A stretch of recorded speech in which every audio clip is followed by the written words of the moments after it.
Hello, everybody, and welcome to Fiore Calls Game. I am your host, Andrew Fiore, here on 321 Media. I have my co-host, Brandon the Con Man Con, back for the first time in a while. And this is one of our biggest shows we've ever had because we are thrilled to have Bryce Whitlow, the founder of the MLB Hall of Pretty Good.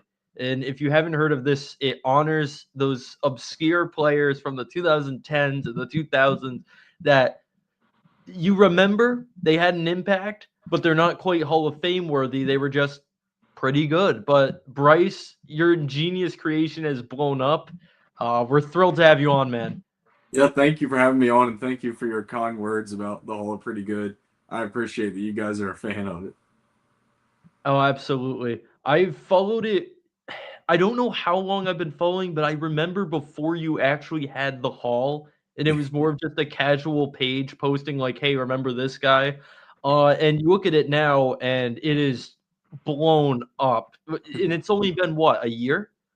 It will be 2 years in January when I created the account. Oh, and we started voting in April this year. So, and that's really when it kind of picked up steam. So, not too long, honestly. I've been really surprised by how it's kind of taken off to a certain extent.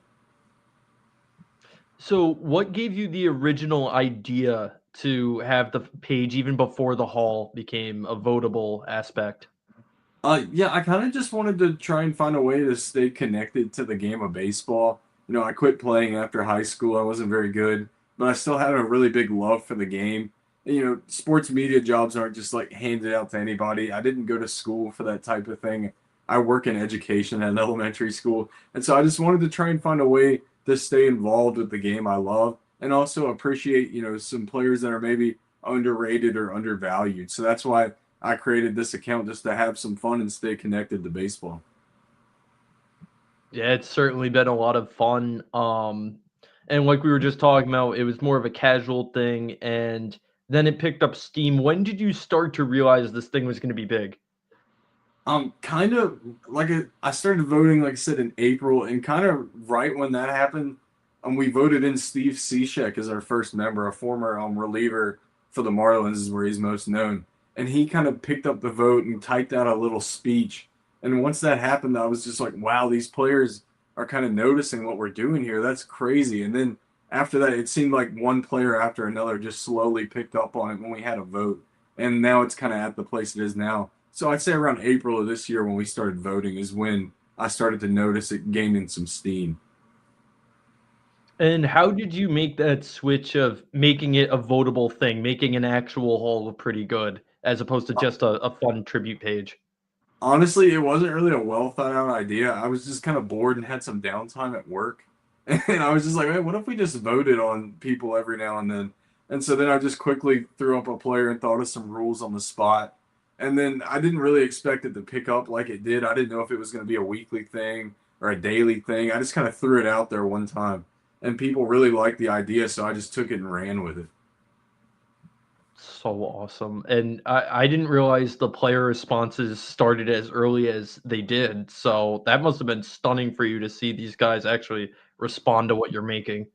Yeah, it was so cool just to know that somebody I grew up watching, noticed a post I made for them, appreciating them. And I hope the players like knowing that we still value them as fans, even, 5 to 10 years after they've retired. And your most recent vote was the first ever pretty unanimous vote. Adam Jones, of course, getting over, what was it, 99% of the vote? Yeah, he got 99% of the vote. I wish Instagram gave me decimals so I could see, was it 99.6, 99.2? It doesn't give me that type of information, just the straight up percentage. So 99% of the vote, which is crazy to get 49,000 people to agree on something that firmly. I'm surprised anybody voted no on him. I mean, he's like the quintessential Hall of Pretty Good guy. I mean, they had that whole ceremony for him and everything, but you had him collaborate on one of the posts about his induction. Is that anything you could have ever imagined?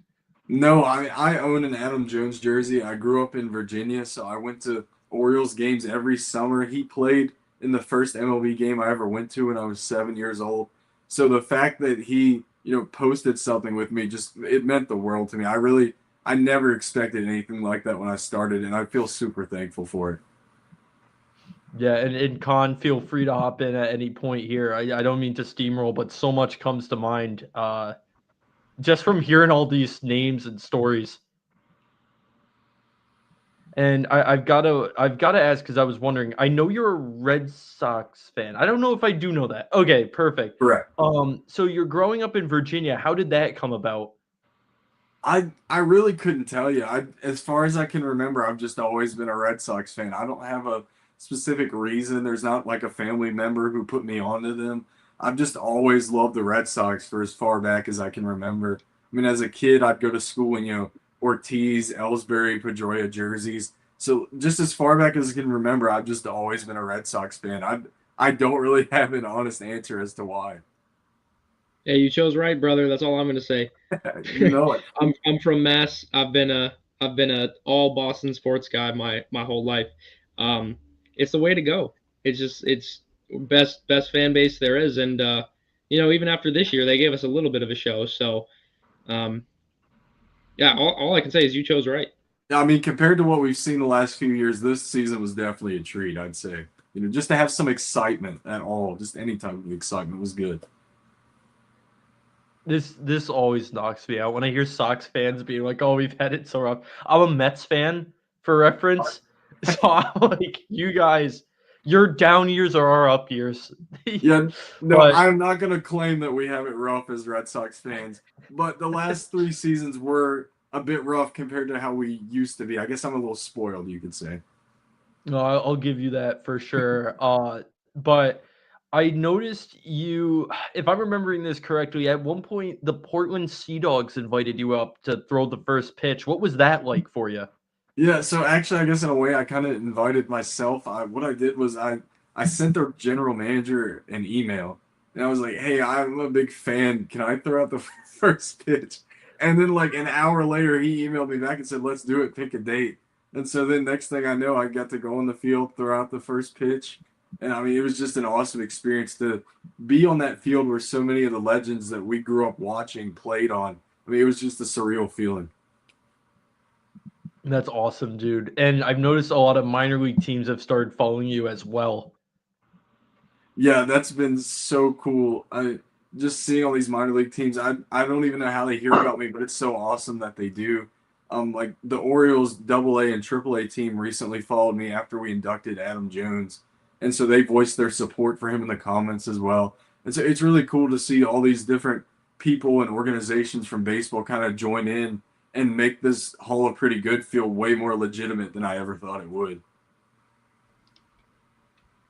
I mean, it's absolutely unreal. Where you started.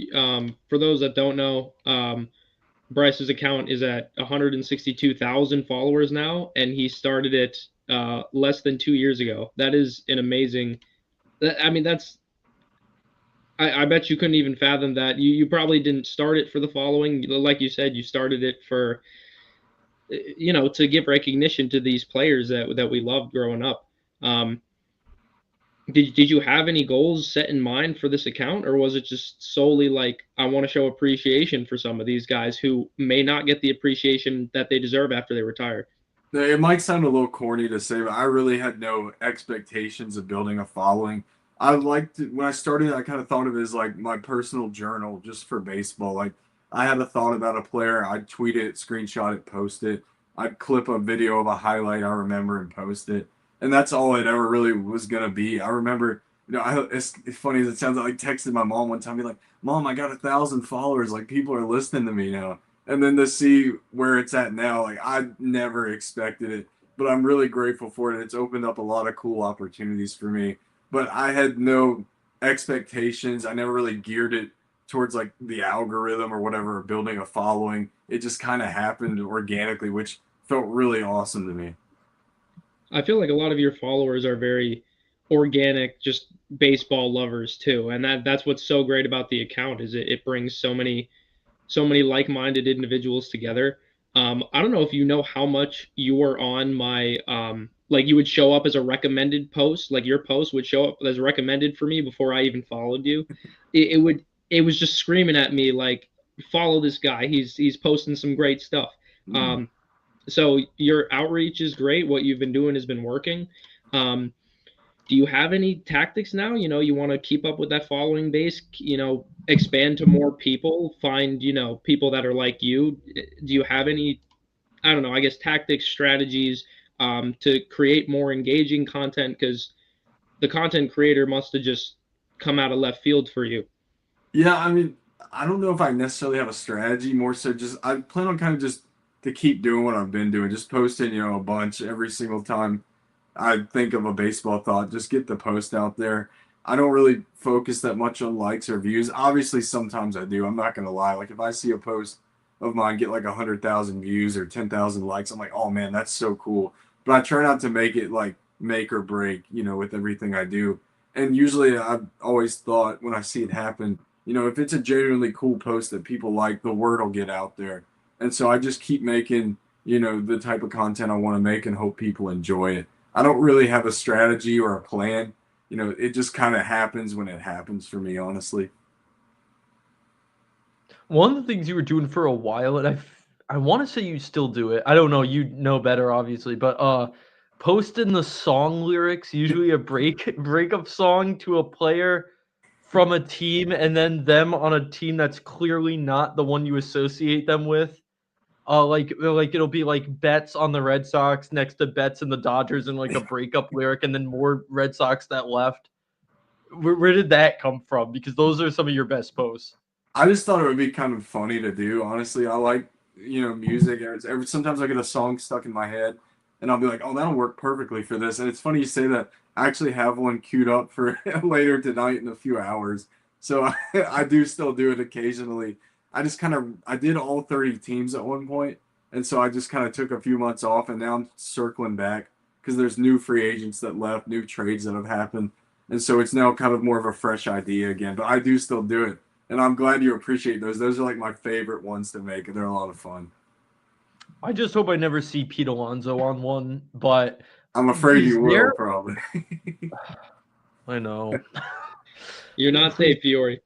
If he wants 7 years, just give it to him at this point. I don't care anymore. But 7 years is wild, and not to get off topic. It is.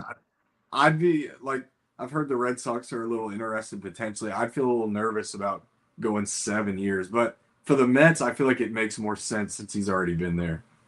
We can afford it. Like I'm at a point, like now that we have Cohen, there shouldn't really be a limit to what we do. Correct. To put it bluntly, I mean, if you asked me during the Wilpon era, I would have been like, "Oh, there's got to be a salary cap. It's so unfair." My tone's changed a little bit on that in the last 5 years. So as long as we have it, just keep them here, no matter what. But I had a thought, and I don't know if this is something you can actually tell or if you have a guess on. Is there a team's fan base that you think follows your account more? Like, what's the team that has the most fans looking at your account? It's hands down the Red Sox. It is. Those posts always do the best. We vote on one of their players that gets the most love, and it's because I'm a Red Sox fan and I'm not always shy about it. I try not to show a ton of bias and post about every team, and for the most part, I think I do an okay job. But I would say the majority of my posts, if I had to pick a team, are centered around the Red Sox.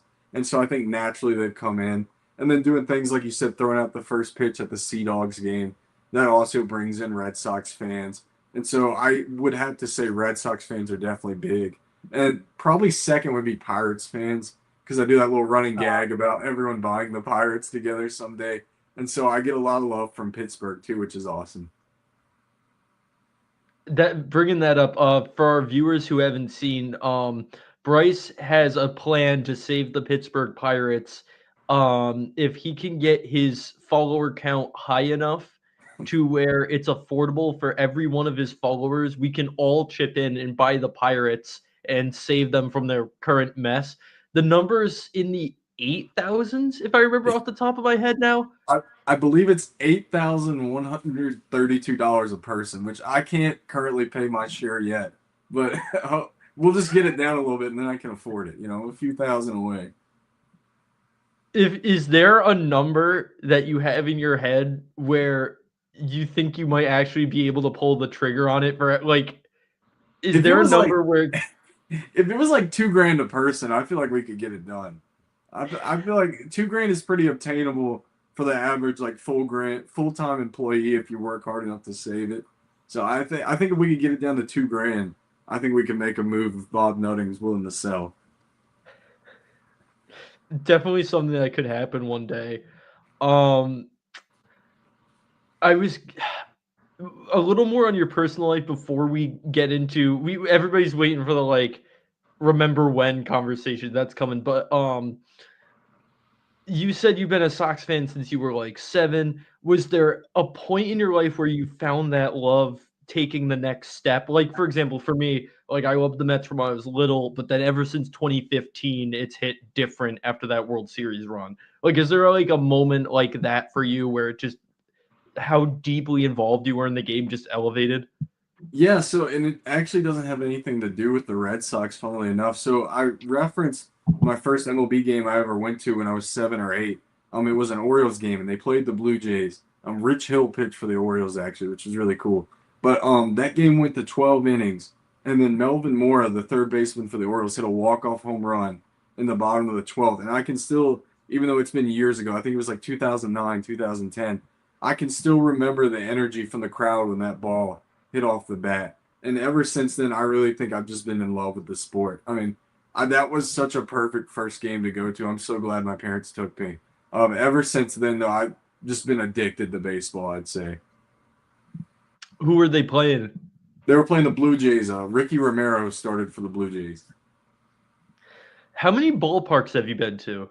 I've been to 5, I believe. Let's see. Let me count. Fenway, Nationals, Camden Yards to see the Orioles. I saw the Braves' new stadium, and I've been to Pittsburgh as well. So 5. Gotcha. I actually have a bit. I'm at 7. I didn't think I'd have more, but maybe because I live closer to New York, so those two are right there.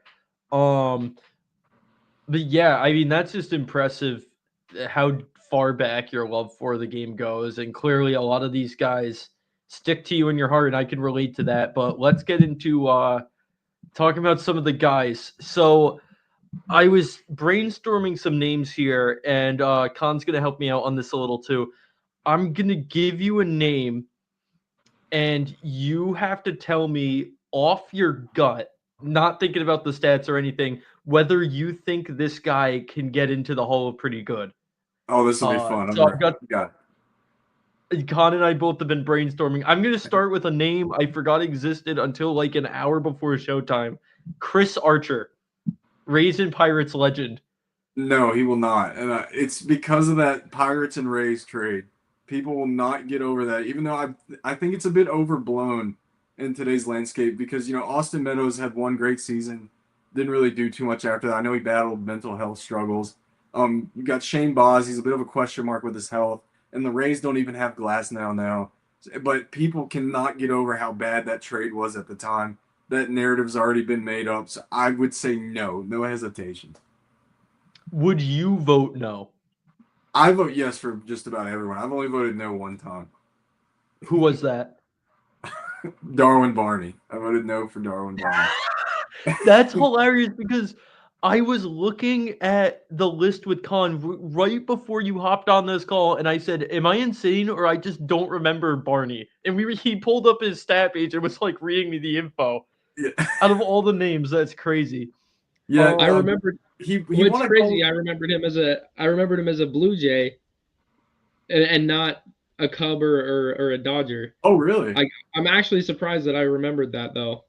Yeah, he had a very memorable Gold Glove, but I don't know. I try to stay as positive as possible on the page, but if I compare him to other infielders that are in, it's just not quite there. I mean, I still think you're pretty good if you make it to the show regardless. But for what we were doing with voting, I totally understand. He got 19% of the vote, which is the lowest anybody's ever gotten. I don't think anybody's gotten below 25% other than him. So that's kind of how the fans felt when they voted for him. Glad I'm not alone with not remembering him that well. Yon Makanda, or I might have butchered the pronunciation. Yohan Makata, he's gonna be a no once again. He had maybe 1 or 2 good seasons, but people are going to think about his potential and what he could have become. Red Sox prospect, hyped up a lot, traded in the Chris Sale deal, and then kind of just faltered with the White Sox injuries, performance. The stats might look okay, but people who watched him play are going to vote no, and I think it would be tough for him to get in. He's kind of the face of that 2021 White Sox in terms of like the missed potential there. Yes. So I definitely see that. Kyle Farnsworth, who I have a bobblehead of from the 2012 Tampa Bay Rays. Have you guys seen how jacked he is now, by the way? It's insane. I'm going to give him a yes. We've had a tough time with relievers, but he had such a long career. I know the longevity didn't help LaTroy Hawkins recently in a vote, but I do like Farnsworth. And one important piece of this, too, in the voting, other than stats, is if they're still kind of culturally relevant, I would say. And him getting jacked like that still gets posted on baseball accounts all the time. And I honestly think, as funny as it sounds, that would help him. And so I would give him a yes, probably. Yeah, I mean, when I saw those posts go on, I'm like, that's the obscure guy I have the bobblehead of. I wouldn't have heard of him any other way except for that bobblehead when I went to a Rays game. The start of that game was Matt Moore. What do you think about him? Matt Moore, wow. I mean, he made a run at Cy Young, I think, at one point as a starter. And then he had some inconsistent good and bad relief years. I think all in all, he's got a good chance, I think. I think people like him a lot. And I do too. And he was memorable on those Tampa Bay Rays teams when I was growing up. So I do think he has a chance, yes. It was Matt Moore bobblehead day when I went and they gave away the James Shields and Kyle Farnsworth ones as well. Only the Farns one and the Shields ones remain at my house, and both are broken, sadly. But that game, I found out years later, looking at Baseball Reference, it was the day before Ichiro got traded from the Mariners to the Yankees, and that's who Seattle or Tampa was playing Seattle. And you Ichiro just made missed him. No, we saw it. It was the day before. The day before. Sorry. No, you're good. It was his last day as a Mariner before he eventually came back, and he made a catch at the wall in the first inning. So that's amazing. Random tidbit there. But here's a more obscure one. Rene Rivera. Rene Rivera, the catcher. I'm gonna say it just doesn't have enough compared to other catchers. I mean, we saw Lucroy get inducted recently, and I don't think no offense to him, I don't think he comes anywhere close to those numbers. He's also not as memorable, I would say. And so I'm going to go no on him. But that's a good pull right there, though. Got his autograph in the parking lot of McCoy Stadium once. That's awesome. Ben Revere. Ben Revere is like my all-time favorite player. Yes, no hesitation. I love Ben Revere so much. He was supposed to be the next big threat in the NL East. Ben Revere, I believe he led the league in hits at one point with the Phillies. He had a great run with the Blue Jays. The Nationals gave away like a garden gnome of him at one point. I have it because I'm such a big Ben Revere fan. One of my friends sent it to me. And so I got to say yes on Ben Revere. He's one of my all-time favorite players. What drew you to him? I kind of like the guys who hit high average and can steal 30 bases. And it might be a bit of an old school thought. And I still like the 30 homers, hit 230 type of guys too. I like them all. But he reminds me Chandler Simpson with the Rays is somebody that can kind of carry on his legacy, I feel like. But I just thought he was always doing something exciting. I remember he hit a triple and did like a somersault on the way to third base one time. And he's always making diving catches. It also took him like forever to hit his first career home run. And so I always thought it was fun to root for him to finally hit his first home run. I think he went the longest anybody ever has to start their career without hitting a home run. And so he was just somebody I liked rooting for. He seemed like a nice guy. Yeah, I can see that for sure. I've got this one to me should be a yes, but I threw it on there anyway. Andre Ethier. Oh, automatic. Him and Matt Kemp in that outfield for the Dodgers was special. 100% yes. That's the same type of guy as like Adam Jones in my head. Like they're definitely I would say they're definitely in the same tier of player. Ethier for whatever reason might not have the same legacy as Jones. I just feel like Jones was a bit more beloved in Baltimore, and maybe Ethier was overshadowed by Kemp. But when you look at them side by side, there's not too much of a difference, really. Here's someone we were talking about. 2014 ALCS MVP Lorenzo Kane. Oh, he's a slam dunk. He might go 95% or above. Yeah. Those Royals teams are so beloved in general, too. We saw Eric Hosmer got in kind of early to the voting with 88%. And I love Hosmer, but Kane, I think, is a step or two above him numbers-wise. And so Lorenzo, he might compete with like Adam Jones territory when the day is done. I think I voted against picturing you just said the name. I'm blanking because I was just thinking Hosmer. Wow. I think I voted against Hosmer out of pure spite for 2015, but I associate Kane with 2014, so it's forgivable because they were more likable for me for obvious reasons. Andrew Miller. Andrew Miller is an automatic. I mean, Yeah. prime Andrew Miller was putting up Hall of Fame numbers for a reliever, honestly. And he came up as a starter, I believe, and then transitioned slowly into an effective reliever with Boston. And just, I mean, a great bullpen piece. A lot of teams would pick him up for October. So I definitely a yes. Really memorable, too. He's got to be a yes. Yeah, no, I'd agree. I saw him implode actually. My first game at Fenway was the Austin Jackson catch game. One of Oh, your pretty Hall of good. Fame. Yeah, he fell over the bullpen wall. That game was like 5-0, and then it was I don't know what happened to the camera here. 7-5. They just kept going back and forth. There was Indians and Red Sox, and it ended with a walk-off home run by Christian Vasquez. But Miller played in that game, and I believe he gave up. He might have given up the winning run.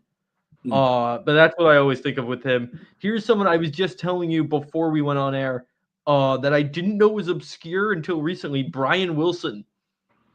Yeah, Brian Wilson, to me, he's so memorable because of those Giants teams. I feel The like he's beard. got it. Yeah, the beard. I fear the beard, you know. I feel like he just seemed huge. He seemed like a big personality type of guy when he played, too. I feel like the end of his career, nobody talks about him with the Dodgers at the end.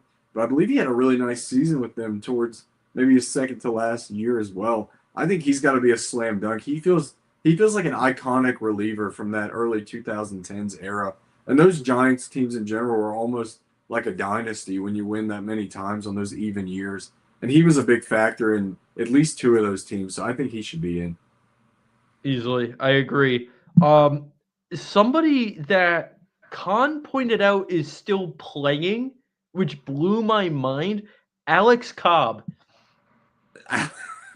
I couldn't even tell you what team he's on. Is he on the Guardians now? Like He was on the Guardians last year and the Tigers this year, apparently. I didn't know that until we were talking about it, but I think of the 2013 Rays with him.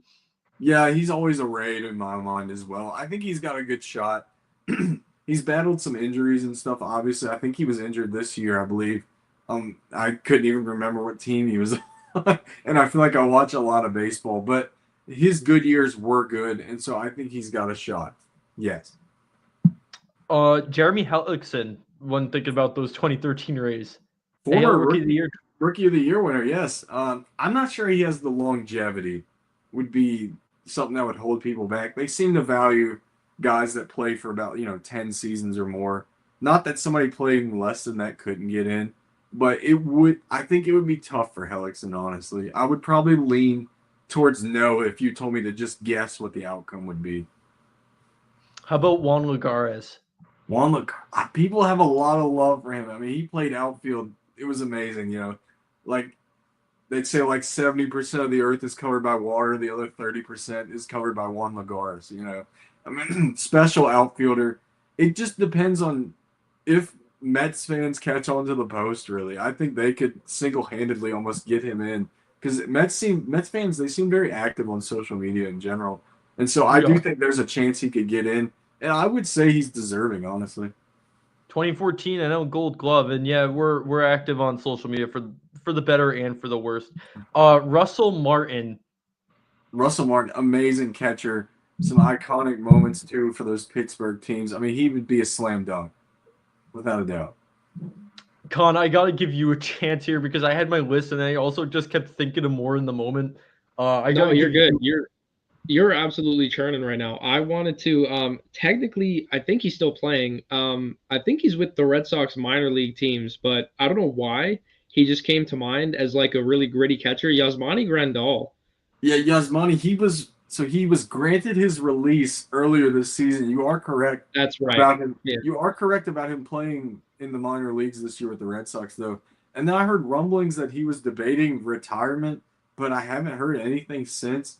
But I mean, he's a switch hitting catcher with close to 200 bombs and at least one All Star appearance. I think maybe more. I'm not quite sure on that. He's got to be a slam dunk. I mean, he would be such a great addition as a catcher to the Hall. I could see him getting over 80% of the vote. The reason I was asking was just because of the fall off, and then when I looked him up, remembered like I you saying that he asked for his release. Like I remember seeing all the ESPN and Twitter notifications about Yasmani Grandal just being a Red Sox follower and whatnot. Um, don't know why he popped into my head, but I also thought he would be a slam dunk. But because of the last couple of years, kind of tainted his career a little bit because of how hard he fell off. But tail end of his career, so. Yeah, I think in a few years too, people will kind of forget about that and just look at the career as a whole. And then that like recency bias once it's out of the window. If we vote on him a few years down the road, people aren't going to remember that nearly as well. They'll just look at those last few years as adding to his counting stats. And so I think he'd be a slam dunk. I think of those really good Dodgers teams in like 2017 and 18 when I think of him. How about Tyler Clippard? Tyler Clippard's got to be an automatic. Like, what a great reliever. I mean, Nationals legend. And he played for a bunch of teams. I remember him with the Nationals best, though. I think he's another guy that made an all star team or two as well. I mean, it's really solid reliever for so long. I mean, he was probably pushing 40 by the time he finally quit. I mean, really great pitcher. The ERA is good, which is what a lot of, more casual type of fans will look at. Just easy stats to read like that. He's got to be in. He might go inner circle, which is 90% or above, honestly. Sticking with Mets 2015 free agency or trade deadline acquisitions, Juan Uribe. Juan Uribe is an automatic. I mean, he's a legend. That's the way I like to describe him. I posted about him like a week ago, and he actually followed me back, which is really cool because I feel like every team at the deadline wanted to acquire Juan Uribe for the playoff push, and he was always going to help you out no matter what he did. I mean, he could do okay at third base, wherever you put him in the field, and he could hit. He had power. I mean, he was just a nice player to have around, is how I would describe him in a sentence. And I can't. Anytime I even think of Juan Uribe, I have to also mention Kelly Johnson. That's just like a pair in my head. So how about Kelly? He's gonna have a bit of a tougher time. I'm not sure the numbers or the accolades quite stack up to maybe what your Juan Uribe did. But he is a fun footnote because I believe he played for every single AL East team during his career, including other teams like the Mets, like you mentioned. And so stuff like that, people like and appreciate stuff like that. And I mean, you got to be good if that many teams want you in my book. So I could see it happening. I would not be surprised. I had somebody else in mind. Reed? Oh, sorry. Go ahead, Con. My bad. I had somebody else in mind too. I don't know why. Just completely popped in my head. More of a recent Red Sox legend. Well, recent enough in my mind. Steve Pearce. Steve Pearce, he's got to get in off that World Series MVP alone. Right? I feel like. That's what I was thinking. And like I said, Red Sox fans are a big presence on the page, especially when we vote on a Red Sox guy. And so I really think it could be enough to carry him all the way into the Hall pretty good. Yeah, I was gonna bring up Addison Reed, one of my favorite relievers ever. What a season he had with the Mets. What was it, 2016, I think? Yes. Yeah. What a year he had. I mean, he spent some time with the Red Sox as well. I think he could make a push too just off that season alone. Was it him? And then I think Aaron Loop has like an iconic season for the Mets as well. Yeah. A few years ago, around that same time. Yeah. And so guys like him always have a chance. You pitch one season like that, I mean, people are going to remember that for years. Addison Reed was monumental in the wild card run, and I read that same game, the Austin Jackson game at Fenway that I was talking about. That was his Reed's first appearance with the Red Sox. I was just so heartbroken because he was like the guy out of our bullpen, the one guy I could trust. Yeah. Just a stud out of the pen. But Con, I saw you unmute. Yeah, I'm trying not to botch the name. Another random player that popped up in my mind. Might be more recent. Andrelton Simmons. I was just thinking because I saw JBJ, of course, in the Hall of Pretty Good, and that's one of the first posts that popped up on my feed. And I was thinking, who are some other like good defensive guys? Well, I remember Simmons as a defensive guy. I could be completely wrong, but No, you're I don't right. know. He popped up in my mind. What are our thoughts on that? Well, it's funny. I'm actually not going to give you my thoughts on him because that is who we are voting on tomorrow. Funnily enough, for I did not know that. yeah, I did not know that. yeah, that is the wheel spun him. I put it on my Instagram channel last weekend just to let people know that it's coming. But yes, that is who we are voting on tomorrow. So I'm gonna abstain just for now. But I think it's pretty clear where he should go. I mean, a few great seasons, one elite season with the Angels in 2017, I think. But yeah, defensive legend. But yeah, we are voting on him tomorrow at 3 p.m. Yeah, so I was gonna say you heard it here first, folks, but this episode will be airing tomorrow at 1. So it'll be only by a little bit, but I have a prediction to make. I think he's gonna get 95% or more. I could totally see that happening. I would not be surprised. He is somebody who's like the poster child of like remember when. I think of him with the Braves and Angels. He had that one elite season. I see it always get brought up. People call him the best defensive player ever. I've seen that online. So I think that should be a shoe-in. That's gonna be another really entertaining one like Adam Jones. Yeah, he's the first primary shortstop we've ever voted on too. So that's going to be a lot of fun. Wow. I mean, I know which way I'll be voting. I can tell you that much. How about Ruben Tejada? Ruben Tejada. I'm gonna go no. I don't think the career was long enough, and I know it's not his fault. I mean, we know the Silver Fox Chase Utley kind of cut him down in his prime, so to speak. But he's more of a what if, unfortunately, than an automatic pretty gooder in my mind. Is Cespedes too good? He is not too good. Thanks to him coming in his mid-20s, he perfectly fits the criteria that I have. And so we're kind of helped out. The same thing happened with Hideki Matsui. He was somebody that if he came up at 21, 22, he probably would be too good. But because he came up in his mid-20s, he perfectly fits the WAR criteria that we have. And so he is not too good, and he is eligible for the Hall of Pretty Good.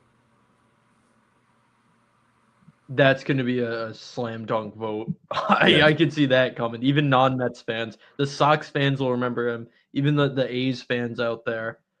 Yeah, I in my head I'm like, no, he's too good, just because I have 2015 in my head. Mm-hmm. Con, you got anyone else? I more so just kind of wanted to. I had a question. When looking through, you have a pin post of all the people that have made it, and then the people who were nominated that didn't make it. One of the comments was, "Can we add a mouse emoji for those who hit like what's your criteria? It's 65% or higher in their end." Yes. Somebody asked if you would put a mouse emoji next to the people who like barely made it in, who were like on the fence. Would you ever consider like adding more of the percentages and maybe a updated post to the Hall? Yeah, that's something I definitely should do. I believe I have a full record of everything like that. I just have to dig through my notes and find it.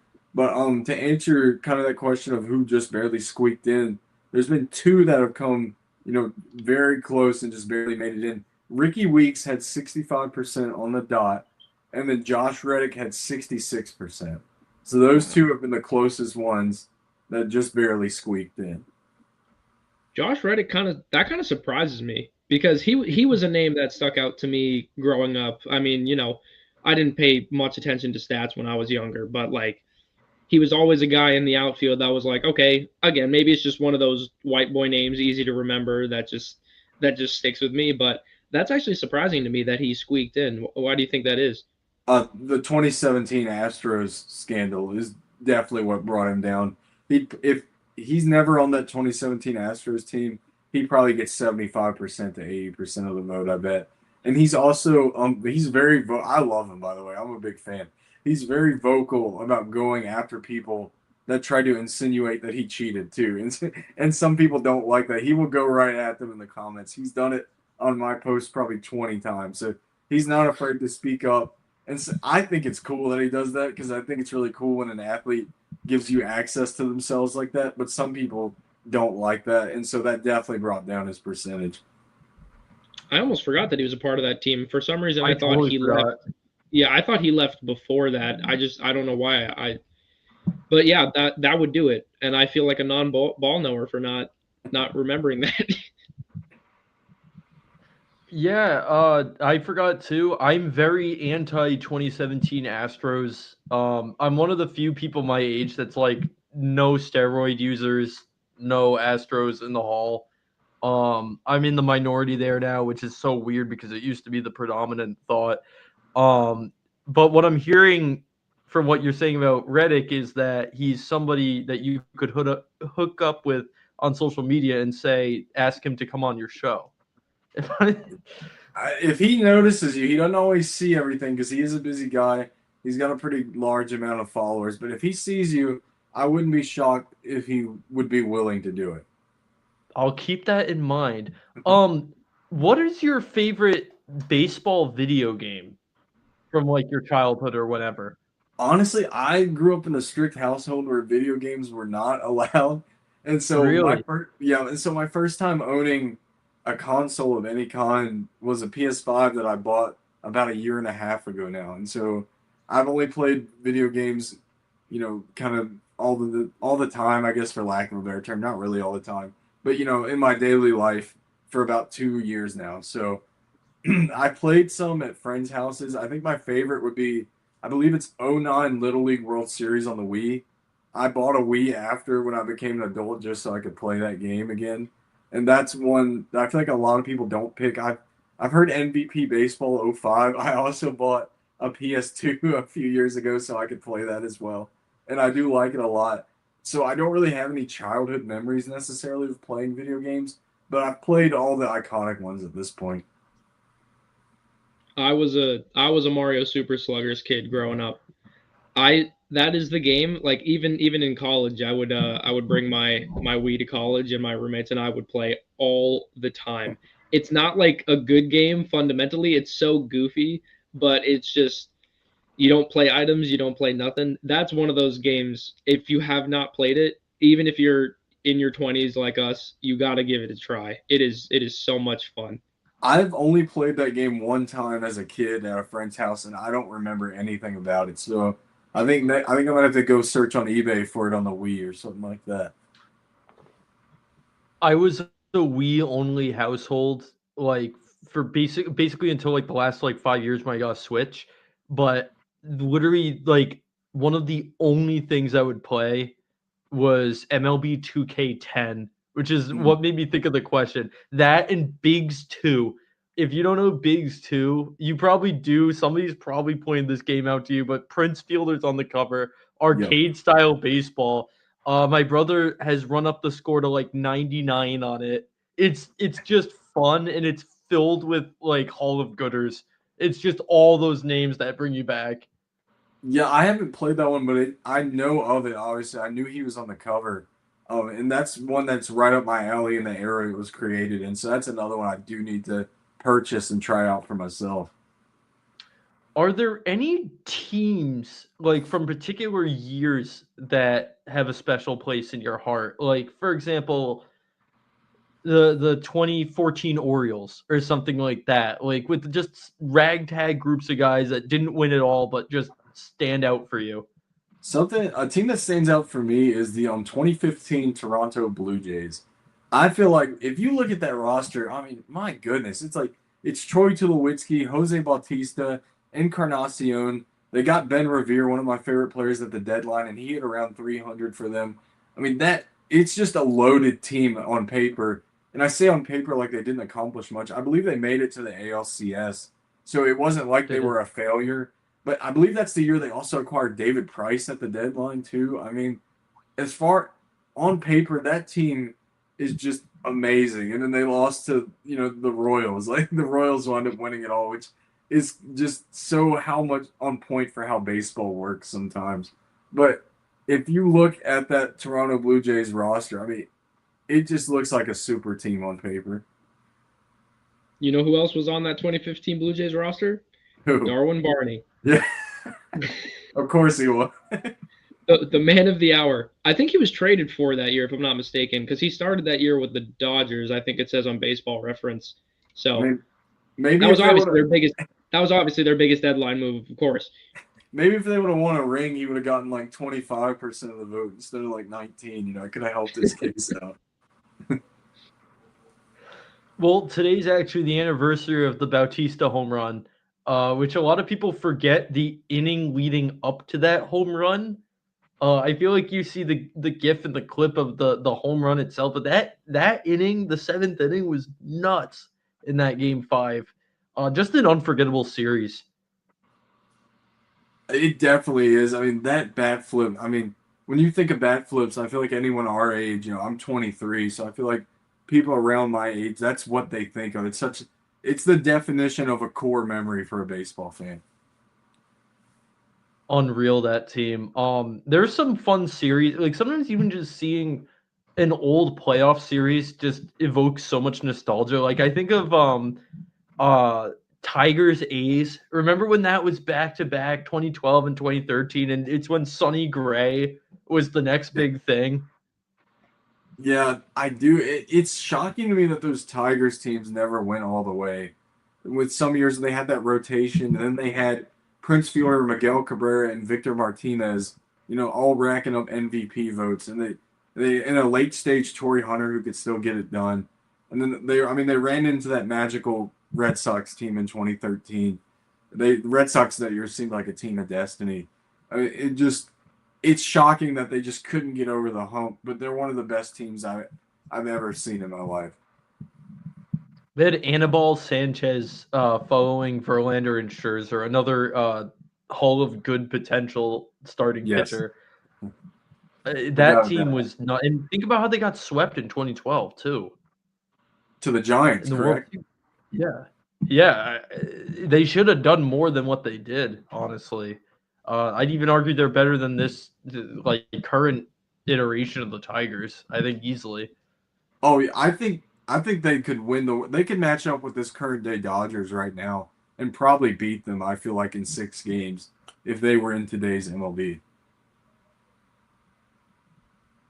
What I wanted to throw out there while we were mentioning the 2013 Red Sox, another remember when player.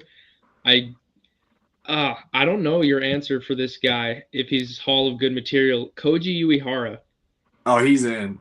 Yes. Yeah. Okay. Without a doubt. Amazing reliever. He came over late in his career, but it didn't matter. I mean, he was effective into his late 30s. I think what was he, like 37, 38 in 2013 or something like that? I mean, he was old then and still getting it done. He's 50 right now. So, math, he was 37, 38. That's friggin' ridiculous. He was spinning that thing. Crazy. I didn't realize he was that old during that run. But speaking about the current playoffs, loads of future Hall of Gooders like Jorge Polanco having the run of his life right now. What are your thoughts on the way these 4 teams are looking right now? I mean, I don't really do hot takes in my content, and so I don't really have one for you here. I mean, the Dodgers are probably going to win the World Series. I mean, let's be honest. Would I love to see Mariners versus Brewers with maybe the Mariners coming out on top? Yes, but if you look me dead in the eye, he's like, who's winning it? It's got to be the Dodgers. I mean, they're just a super team. Like I said, I don't really do hot takes and stuff just for content. I just give my honest opinion, and my honest opinion is that the Dodgers are probably going to cakewalk. We talked a lot about football this year. I know baseball is your big thing, but that was like me when we did our first prediction thing. I'm like, I'm not going to go any hot takes. I'm going to go who I think is going to win because this league is predictable, yada yada. So I can definitely respect that. Yeah, definitely. Honestly, until yesterday, I genuinely, like, not even doing it for content, like, genuinely didn't think the Dodgers were going to do it this year because I thought the bullpen had issues. Even though they're just throwing all the starters back there, they've been squeaking by in their wins. But I'm getting deja vu to the second year of the Chiefs back to back when I was like, they're not as good as they were. They're not going to go back to back. And then stuff just went their way like last night, and I'm just like, last night is what it sunk. I'm like, yeah, the league's screwed. We're screwed. I will say, well. I mean, you get into the World Series, and let's say the Mariners make it, because it looks like it's going to be that way for now. I mean, the Mariners' starting rotation is stacked. So, I mean, you get them to throw 3 or 4 straight, quality, dominant starts, and then you have a guy like a Polanco or somebody come out of the woodwork and get hot. I mean, anything can happen. I'm just saying it's probably unlikely to happen, if I had to say so. I Yeah, think you it's never totally know. valid. Yeah, 100% valid. The difference between the game last night though was I don't remember who was up to bat with the bases loaded, 2 outs, but he moved out of the way of a pitch he was going to get hit by, and it would have tied the game. So you really just never know. But I'm with you too on, like, even though the Dodgers squeaked by last night, they still look good. Like, fundamentally, their pitching is good. They held the Brewers to 1 run at the end of the day, and they took care of business against the Phillies too. I don't know how anybody's going to beat them in a 7-game series. I just don't know if it's possible, honestly. Kills me because I really want that Seattle Pilots World Series, man. Brewers and Mariners, That'd be so cinema, cool. neither one appearance between them to the World Series, and I'm really hoping this Mariners team gets it done. I like all of them except the Dodgers in this Final Four. The Blue Jays are fun; they're always fun. Mariners, of course, we've covered them, and then the Brewers winning for Bob Uecker, that would be phenomenal. But here's hoping the Mariners are that 2019 Nationals type magical team that slays the dragon like the Astros that year. I mean, remember it looked like it was going to be a 4-game sweep with the way that Astros team looked. Oh yeah, that was a crazy run that the Nationals pulled off right there. Just that's one of the more fun World Series winners in recent memory, along with like when the Rangers and the Diamondbacks squared off. It's just fun to have something a little unexpected and kind of refreshing for once. I agree for sure. Have you had interactions with other big sports content creators on Instagram, and what has that been like? Honestly, not really. I think it's more so because I don't really show my face a ton in content or do video content. It's kind of just posting, which is by design. Because I'm not always a big, get behind the camera and make a video type person. I've interacted with some of the people from John Boy Media, like Jolly Olive and I have collaborated on some posts before. I've talked to We Got Ice, those guys a couple times in the DMs, but nothing too crazy when it comes to interacting with other people. I usually kind of keep to myself for most of the time, and that's to a certain extent how I like it. Every now and then I feel social, and I'll go out and talk to people in like group chats and stuff like that. But it has happened a little bit, and it's always awesome when it does.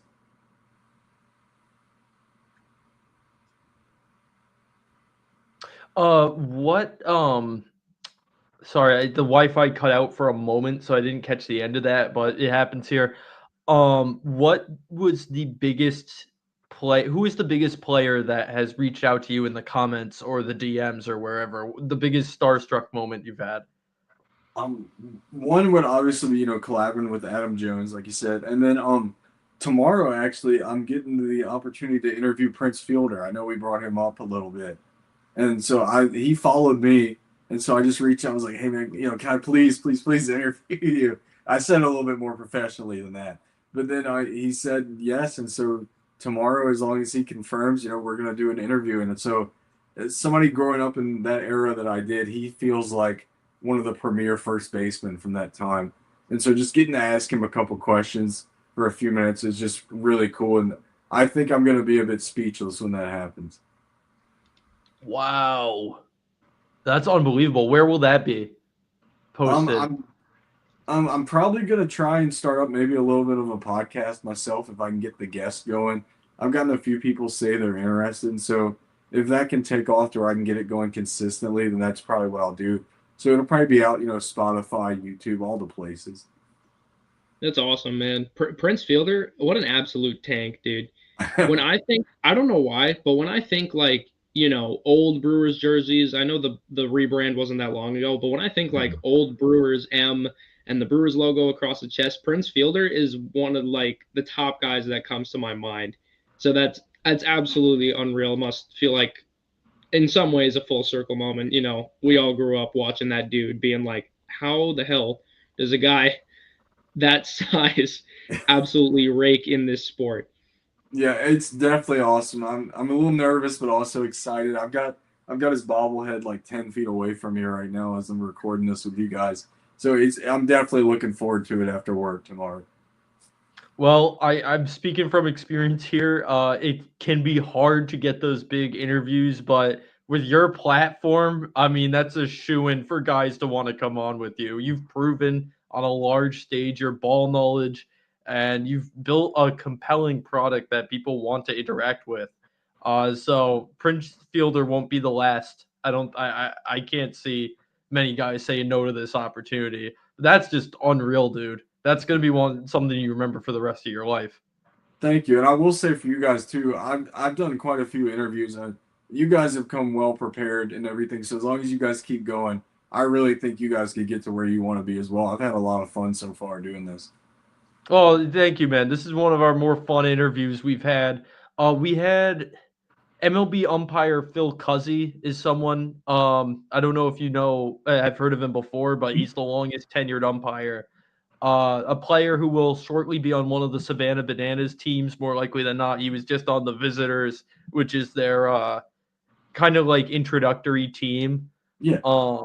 We do a bunch of different sports, but been trying to get big guests. You're one of the bigger ones, and I also appreciate you reposting our posts because I've never seen those types of numbers on a non-reel that we've posted. Yeah, So man. so Of that's course, huge. anything to help. Awesome, man. Yeah, and we got some minor leaguers that I've known. I used to travel and broadcast with a collegiate baseball team.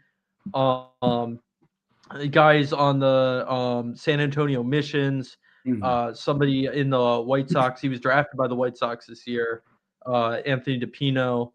And then actually, some point in the next few weeks, somebody who's in the Arizona Fall League right now and is on the Salem Red Sox. Or which is higher, the Greensboro Drive or the Salem Red Sox? The Greenville Drive is a little bit higher than the Salem Red Sox. Salem is Okay, so low he's end. on Greenville. Yeah. I knew he was on the whichever one's higher because he got called up. But he's working his way up, maybe on the Sea Dog soon. What's his But to name? have somebody, huh? What's his name? Jay Ulmer, Oh, elite okay. closer. I got to see him pitch this year in Salem. I You live saw right him in pitch? Salem. Yeah, Salem's in Virginia. It's He like 30 minutes away from where I live. Oh wow. Yeah. That I'll have to Yeah. tell him that. I talk to him regularly. I've known Yeah. him for a few years now. Yeah, let him know the Hall of Pretty Good as a fan. I don't know if That's he awesome. follows me or not. I'm not sure, but yeah, let him know that I got to see him pitch I and I think am he a fan. does. Yeah, let him know I am a fan. Yeah, I'm definitely gonna text him right after. That's actually partially how I got the name for this. My tagline, when I would broadcast, every time a game would end, it would usually be him getting the save, and I'd go, "Ulmer calls game," and I just would insert different players, so they started linking me to that. So I went with Fiore calls game. So he's a big reason. He's gonna be a stud. That kid can Yeah. throw gas, and he did say he's gonna come on at one point. But he's in the Arizona Fall League now, so working his way up. Awesome connection there. I'm definitely gonna tell him you said that. Yeah, that's awesome. And like one thing I would recommend, like you guys are doing, is to get your foot into the door and get these connections. Would be to reach out to like as many minor league guys as you can. They're so much more accessible than the MLB guys, which makes sense because there's just not as much on their plate. Baseball it's still as high of a priority, but it doesn't probably take up as much of their life as a minor league player does. And so whenever I would try to get my foot in the door, whether it's a paper interview or like we're doing right here, an interview, I started by asking minor leaguers to do interviews. And then from there, it kind of helps you build connections or they make the pros, and then now you know a guy in MLB. And so I would say that's the best way to tackle things when you're trying to grow your audience.